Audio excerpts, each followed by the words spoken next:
When my kids were little, they set up an instant messenger account for their father, and they gave me the handle #1veg. I think that tells you everything you need to know about my love for vegetables. So here's what I do when I'm shopping in the produce aisle at the supermarket or the farmer's market. I want you to do the same thing. Let's start with corn.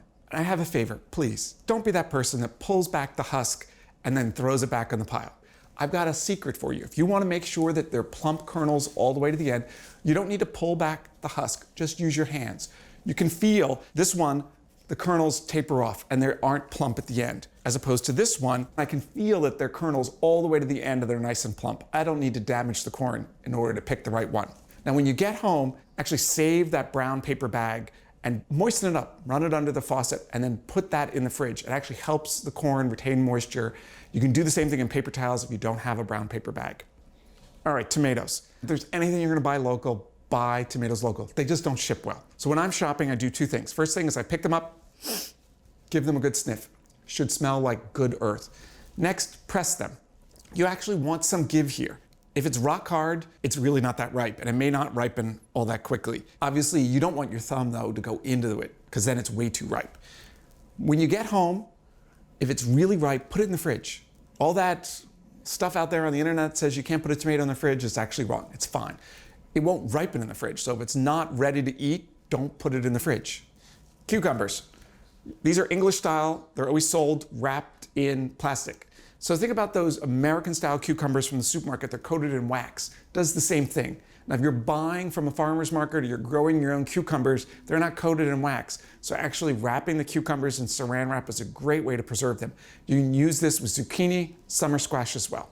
Carrots. It's a good idea to buy them with the greens attached. It's a good sign that they were picked recently. Those bagged carrots were probably picked last month, maybe 2 months ago. These were picked probably in the last couple of days. But once you get home, you want to get rid of these greens. Twist them off, cut them off, because the roots, and that's what carrots are feeding the greens, and you don't want the moisture and flavor to leave the roots and go to the greens. So cut them off, put the carrots in a Ziploc bag. You don't need to close the bag, but then put it into the crisper drawer. Last up, lettuce. Now the biggest problem with lettuce, especially if you're buying it in the supermarket, is it's really wet. Those misters aren't doing you any favors. So when you get home, first thing you want to do is remove any rubber bands or twist ties, because rot's going to occur underneath those bands. Roll it in paper towels, because this is going to blot up more of that moisture. Wait to wash it until you want to make salad. What I'm really trying to do is dry it. So I want to do the opposite of washing. Put it in the paper towels and then slip it into a Ziploc bag. I'm not going to close the bag, because you want this to sort of dry out a little bit. It can go right into the crisper drawer like this. So there you have it. From #1veg, all my best tips for buying and storing summer produce. Enjoy. Thanks for watching America's Test Kitchen. What'd you think? Well, leave a comment and let us know which recipes you're excited to make, or you can just say hello. You can find links to today's recipes and reviews in the video description. And don't forget to subscribe to our channel. See you later. I'll see you later.